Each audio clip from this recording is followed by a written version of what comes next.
দুপুরের শুভেচ্ছা। দুপুরবেলা ছাদে গেছিলাম একটু। ছাদে গিয়ে এই যে পাখির কিচিরমিচির শুনে এসে রান্না বসাই দিলাম। আজকে বলতেছে যে ডিম ভাজি দিয়ে খিচুড়ি খাবে। মানে শীত পড়লে খিচুড়ির ধুম পড়ে যায়। মেন কথা হচ্ছে কি জানেন? আসল কথা হচ্ছে যে ওই যে আচার বানাইছি, আচারগুলো খাবে তারা।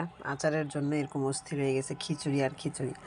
আমারও ভালো লাগে খিচুড়ি, আমি কিন্তু খিচুড়ি খুব পছন্দ করি। ভাতের চেয়ে আমি খিচুড়িটা বেশি পছন্দ করি।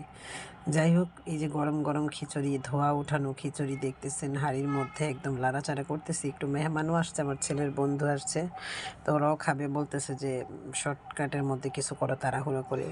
তো ওদের জন্য একটু ডিম ভাজি আর খিচুড়ি আর আচার, সেই সাথে আচার দিয়ে খাবে, যার জন্য তাড়াতাড়ি করতেছি, ওরা আবার একটু বের হবে।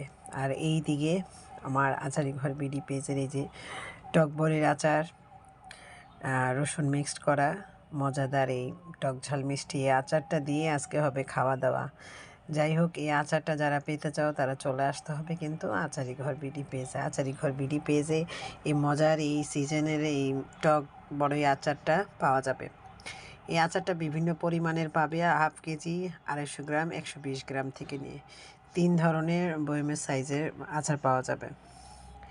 এবং পাঠা হোম ডেলিভারির মাধ্যমে সকল জেলায় আচার ডেলিভারি দেওয়া হয়।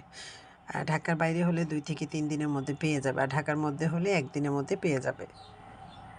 তো যাই হোক, এই আচার দিয়ে আজকে হবে খাওয়া দাওয়া। এই যে ডিম ভাজি করছি, খিচুড়ি, এইদিকে আর কি একটু শুকনো। এই বড়ের আচারটা আসলে সত্যি যারা খাওনি এখনও, তারা চলে আসো আচারি ঘর বিডি পেজে। দুপুরের শুভেচ্ছা সবাইকে, সবাইকে শুভ দুপুর।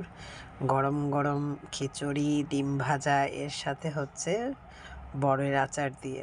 এদিকে আপনার ভাইয়া বলতেছে আমার ডিমটার মধ্যে কাঁচামরিচ কম পড়ছে, দুজনে পাল্টাপাল্টি করলাম। ও ওকে আর আচার দিইনি, বললাম যে তুমি মেয়ে মানুষ না, তুমি আচার খাও না। এই কথা বলছি। আর আমি তো খাবোই, আমি তো খাবোই। এই যে দেখো টক বড়ের এই আচার দিয়ে খুবই মজা, খুবই মজা। আর একটু লেবু দিয়ে সেই স্বাদ, সেই স্বাদ। তো ঠিক আছে, সবাই ভালো থাকো। আল্লাহ হাফেজ, সবাইকে শুভ দুপুর।